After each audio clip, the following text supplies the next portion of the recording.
Ce matin, Emmanuel Vargon, secrétaire d'État à la transition écologique, s'est rendu sur le bassin d'Arcachon. Après avoir visionné la physionomie du territoire face au banc d'Arguin, elle a ensuite rencontré au Moulot les acteurs institutionnels, politiques et associatifs de la Petite Mer.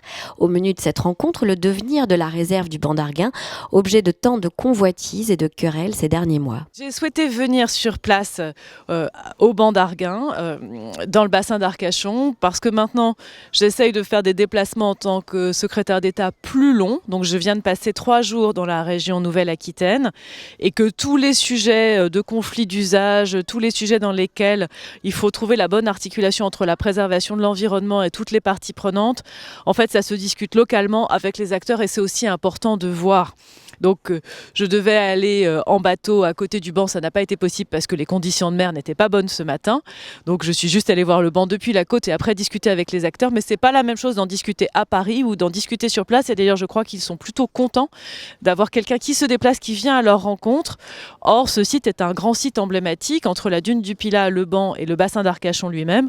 Donc c'est un sujet important. Pour moi, c'est assez clair. Sur l'ostréiculture, il y a une réunion de restitution de l'étude faune et flore qui a été faite sur le banc. Cette réunion se tient lundi sous l'égide de Madame la sous-préfète et devrait permettre de trouver le bon compromis pour l'activité des ostréiculteurs sur le banc, qui devra probablement évoluer localement sur le banc, mais qu'on peut maintenir sous réserve qu'éventuellement on bouge certaines zones. Sur la plaisance, la question est plus complexe et je me suis rendu compte en écoutant tout le monde d'un point que j'avais pas vu sur dossier, c'est aussi pour ça que c'est important de rencontrer les gens, c'est qu'en fait c'est pas tant la question de la plaisance sur le banc d'Arguin qui est importante ou aux alentours, que la question de la plaisance dans le bassin. Parce que ce qu'on fait en termes d'autorisation et d'interdiction sur le banc a un impact sur l'île aux oiseaux, a un impact finalement sur l'activité de plaisance sur tout le bassin. Et donc il faut ouvrir une discussion plus large.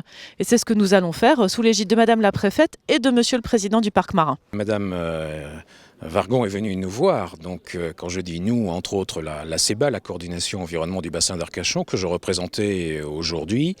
Je rappelle que ce sont 25 associations de protection de la nature et de l'environnement, associations pour la plupart agréées de protection de la nature et de l'environnement. Le sujet c'était le banc d'Arguin. Vous avez compris que le banc d'Arguin étant à l'intérieur à l'ouvert du bassin d'Arcachon, c'est tout le bassin d'Arcachon qui a été passé en revue et c'était une bonne occasion pour nous de rappeler d'abord un grand principe, c'est que la réserve a un statut très particulier de protection de la nature. À l'époque où nous parlons de 6e extinction, où la biodiversité s'effondre, nous avions souhaité rappeler ce principe-là et qu'on n'est pas dans l'idée d'un partage jugement de Salomon comme on l'a entendu, un tiers pour moi, un tiers pour toi et un tiers pour les oiseaux. Non, c'est pas ça que nous voulions. Nous voulons la réaffirmation effectivement de la qualité de la réserve. Et je crois que la ministre nous a entendus puisqu'elle a effectivement conclu là-dessus. Ça ne veut pas dire qu'il faut exclure toutes les activités sur la réserve nationale du banc d'Arguin, en particulier l'ostréiculture. Il faut qu'elle trouve sa place au milieu des austères, puisque je rappelle qu'il y a effectivement des bandes austères qui poussent là-bas, et c'est quand même intéressant, qu'il y a aussi des activités de plaisanciers qui sont à prendre en compte aussi. J'ai cité quand même le nombre d'infractions relevées en 2018, près de 7000 quand même, concentrées sur une période d'été, ce qui prouve que les usagers ne sont pas toujours très très raisonnables. Donc il y a un équilibre. Madame la ministre a dit qu'elle reviendrait pour voir le travail qui sera mené sous l'égide de Madame la sous-préfète. Nous attendons effectivement avec impatience que ce travail continue, mais par contre extrêmement satisfait quand même de la réaffirmation par la ministre qu'il s'agissait effectivement d'une réserve naturelle nationale.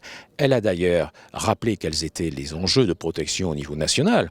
30% du territoire à protéger, dont 10% de protection forte, en rappelant que sur les protections fortes, seul 2% est protégé. C'est un sujet d'avenir pour nous et extrêmement important si on veut garder un équilibre malgré la pression anthropique qui se manifeste sur le bassin d'Arcachon. Thierry Lafont, président du comité régional conchyliculture.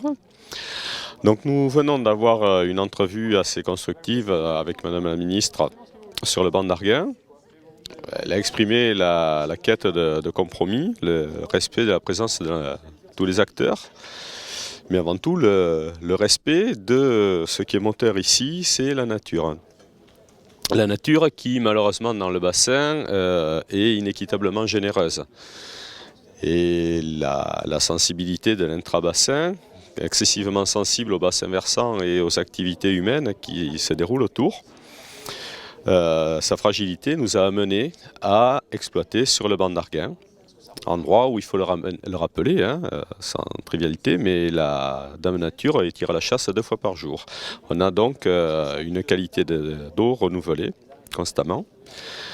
C'est ce qui en fait un centre d'intérêt particulier pour l'ensemble de la faune, l'ensemble des coquillages, et donc y compris nos huîtres, qui explique donc notre présence et notre volonté de pérenniser cette présence dès l'instant que la nature nous permet d'y être.